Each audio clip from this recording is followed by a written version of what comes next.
अब जूते वैसे ही बहुत गर्म हैं, उसमें मोजे और डाल लिए आपने।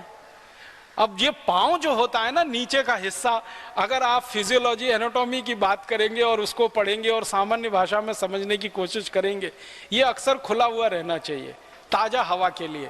लेकिन हमने एक तो जूते डाल लिए, जूते के ऊपर और मोजे चढ़ा लिए, तो मोजे के अंदर पसीना भरता रहता है और जूतों के कारण वो और ज़्यादा बढ़ता रहता है, तो मोजों में इतनी तेज बदबू आती है।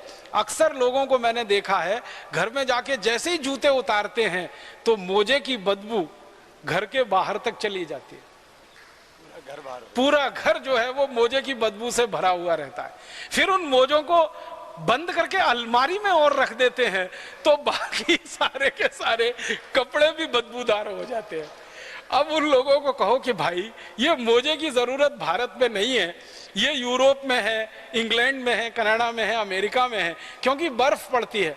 आपको मालूम है साल में 6 महीने बर्फ पड़ती है, ये यूरोप और अमेरिका वाले एरिया में। कुछ कुछ क्षेत्र में तो 8 महीने तक बर्फ पड़ती है। तो ज्यादा बर्फ पड़े तो पांव एकदम गलने लगते हैं, तो ऐसी स्थिति में मोजे और जूतों की जरूरत पड़ती है। भारत में तो कम से कम 3/4 इलाका ऐसा है जहां कभी बर्फ नहीं पड़ती, और 1/4 इलाके में साल में 15-20 दिन, बहुत अधिक तो महीने भर बर्फ पड़ती है। तो उतने दिन के लिए अगर वो लोग मोजे पहने जो 1/4 इलाका भारत का बर्फ वाला है, उनको ही बात तो समझ में आती है। पूरे भारतवासी मोजे पहन के घूमते रहते हैं, भरी गर्मी में मोजे पहने रहते हैं। जून की गर्मी में, जुलाई की सड़ी हुई गर्मी में, जब बारिश भी होती है और गर्मी भी पड़ती है और खराब गर्मी होती है। ये मोजों का बड़ा विचित्र विज्ञान है। हमारे भारत में तो सन्यासियों के लिए जो पहनावा है वो खड़ाऊ है, और गृहस्थ लोग भी पहनते रहे। परम पूजनीय स्वामी जी की जो खड़ाऊ हैं वो बहुत वैज्ञानिक हैं। एक तो लकड़ी की है, लकड़ी आप जानते हैं ऊष्मा की कुचालक होती है, और पृथ्वी आप जानते हैं बहुत बड़ी ऊष्मा की सुचालक है। तो पृथ्वी से आपके शरीर का जो कनेक्शन है, जो संबंध है, वो टूटा रहे, माने आपकी ऊष्मा और ऊर्जा पृथ्वी में ना चली जाए और बिना किसी कारण आपका बड़ा नुकसान ना होने पाए, इसके लिए लकड़ी की खड़ाऊ दी गई हैं। और लकड़ी जो है ऊष्मा की कुचालक होने के कारण पृथ्वी और आपके शरीर के बीच में एक माध्यम बन जाती है, ताकि ऊष्मा का, ऊर्जा का, बेकार का प्रवाह पृथ्वी में ना होने पाए। इतने वैज्ञानिक तरीके से ये खड़ाऊ बनती है, जिसका उपयोग हजारों साल से इस देश में होता रहा। हमने वो खड़ाऊ छोड़ दी और उस खड़ाऊ को छोड़कर यूरोप और अमेरिका की नकल करने वाले जूते खरीद लिए, और उन जूतों में फंस गए मोजे, और मोजे में फंस गई बदबू, और बदबू में फंस गया पूरा घर और परिवार, जो परेशान होता रहता है। हमारे देश में भगवान श्री राम का कहानी देखें, भगवान श्री कृष्ण का देखें, ये सब खड़ाऊ पहनने वाले लोग थे। श्री राम ने हमेशा खड़ाऊ पहनी, लक्ष्मण जी हमेशा खड़ाऊ पहनते रहे, बजरंगबली को देखें, हनुमान जी को, वो खड़ाऊ पहनते रहे, श्री कृष्ण खड़ाऊ पहनते रहे, युधिष्ठिर, अर्जुन, नकुल, सहदेव, भीम, ये सब खड़ाऊ पहनकर हमारे महापुरुषों ने अपने अपने जीवन में बड़े बड़े काम किए। और आप तो जानते हैं, एक हमारे यहाँ मुहावरा चलता है जो वास्तविकता पर आधारित है, कि श्री राम ने अपना राज्य तो खड़ाऊ की मदद से ही चलाया। भगवान श्री राम तो गए नहीं गद्दी पर, कुर्सी पर बैठने के लिए, उनकी खड़ाऊ रखी रहती थी कुर्सी और गद्दी पर, उसके द्वारा राज्य चलाया जाता था। तो खड़ाऊ बहुत महत्व की चीज है हमारे देश में। जो खड़ाऊ 14 वर्षों तक किसी राज्य का संचालन कर सकती है और राम राज्य का संचालन कर सकती है, साधारण राज्य नहीं, राम राज्य। राम राज्य में जहां कोई दुखी नहीं है, कोई गरीब नहीं है, कोई भुखमरी का शिकार नहीं है, कोई बेरोजगार नहीं है, जहां अतिवृष्टि नहीं है, जहां अनावृष्टि नहीं है, माने जीवन का कोई दुख ही नहीं है, ऐसा राज्य राम राज्य। और वो खड़ाऊ के द्वारा संचालित हुआ हो 14 वर्ष, तो अंदाजा लगा लीजिए खड़ाऊ का कितना बड़ा महत्व रहा होगा इस देश में।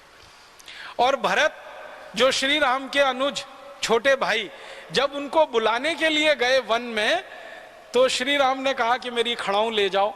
तो बहुत हर्ष के साथ, खुशी के साथ भरत उन खड़ाऊ को अपने सिर पर रखकर राम राज्य तक लेके आए, माने अयोध्या तक लेके आए। खड़ाऊओं का स्थान सिर में रहा है, हमने अब वो जूते को देना शुरू कर दिया है। क्या हमारी संस्कृति का पतन हुआ है, कहाँ खड़ाऊ और कहाँ जूता। तो आप इस जूता संस्कृति से थोड़ा बाहर निकलें। ये सांस्कृतिक पतन है हमारा, जूते का पहनावा। और जूते का पहनावा ऐसा एक जोड़ी जूता नहीं, दो नहीं, तीन नहीं, चार नहीं, 5, 10, 15, 20, 25, 50 और लोगों को ड्रेस के हिसाब से जूता।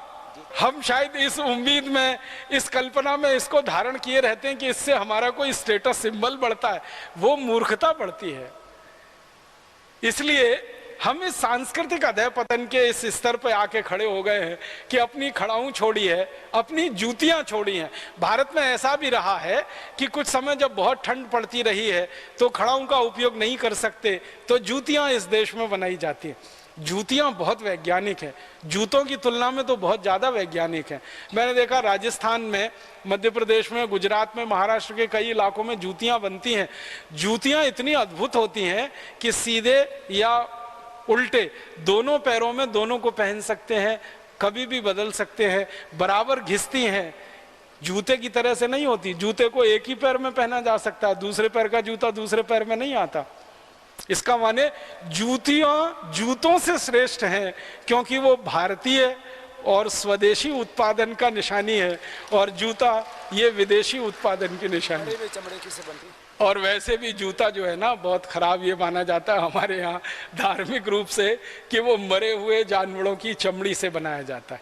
तो और हमारे यहाँ जूतियां जो बनती रही हैं वो स्वाभाविक मृत्यु से जो जानवर मरते हैं उनके चमड़े की ही जूतियां बनती हैं। लेकिन जूते बनाने के लिए जानवरों को कत्ल करना पड़ता है, मारना पड़ता है बेमौत समय से पहले, तब जाके वो कुर्म बनता है, उससे जूता बन पाता है।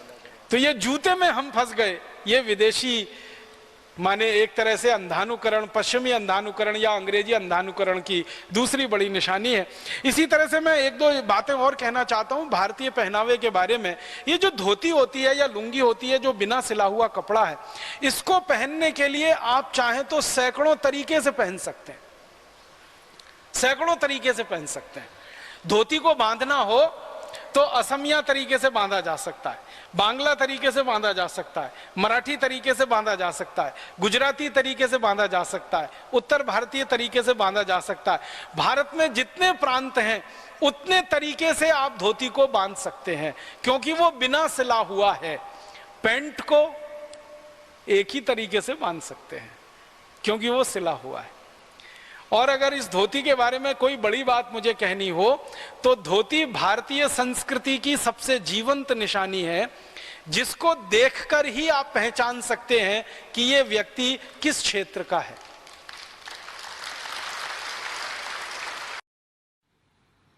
दोस्तों, सबसे पहले तो चैनल सब्सक्राइब करें, फिर लाइक, कमेंट और शेयर करें। और हाँ, हमारा एंड्रॉयड ऐप डाउनलोड करना ना भूलें।